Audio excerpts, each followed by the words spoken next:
think most people don't want intimacy nearly as much as they think they do. A lot of people, they feel insecure in the relationship and they think the solution to that is going to be intimacy. But often it's more about a more fundamental insecurity that you carry with you everywhere you go, regardless of what's available in the relationship. So, no, I would say more couples than not don't want a lot more intimacy. They want more peace. They might want more warmth, but the conversations they're not having, they're agreeing to not have. Yes. What do you think? I think people like the idea of intimacy maybe more than they're willing to do what's required.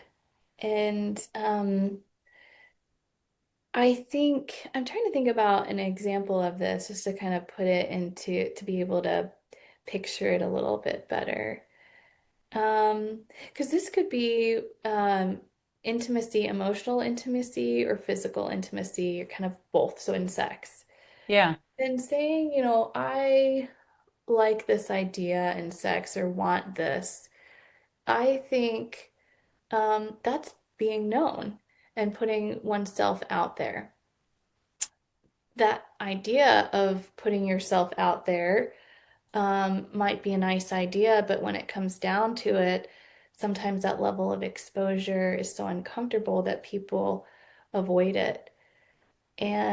But the intimacy piece is I can share this with you. You can know this about me and appreciate this about me and maybe engage with me um, over this or in this way, and we can have a connection. Hmm. And I think there are people who really want that as well.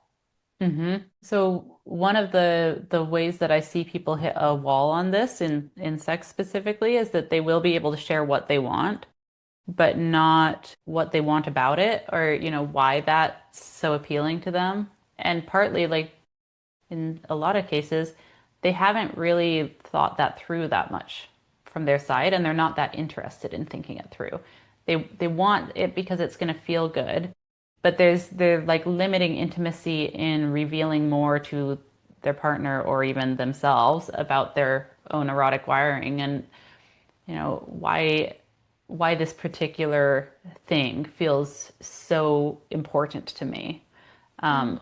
what it gives me that I feel like I can't do without. And so there's different levels you can go to. There's like just saying, I want to do this thing with you. And then there's a whole different layer of exposing more about why I want that and how long I've wanted it and what the meaning of it is for me. And why do you think that point, like that part is important for that self-discovery to understand it and to share it? I That think that why?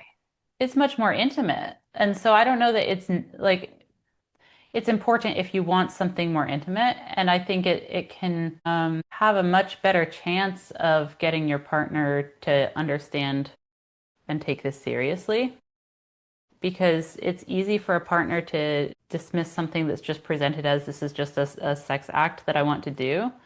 And if you connect it to what it actually means to you and why it's significant to you, I think you stand a better chance of your partner having a good enough reason to push past their own discomfort, but you also are exposing yourself to the risk that they could reject you at an even deeper level. Because they Mhm. could, instead of just saying, no, I don't want to do that, then they could say, like, there's something wrong with you that you're even trying to get that. Or, Mhm. Mhm. it Mhm. can be more personal that way. The rejection or the acceptance could be more personal. Mhm. Mhm. And so if someone is coming to the relationship already feeling insecure, that rejection is going to be hard for them to handle. They haven't Yeah. really been okay.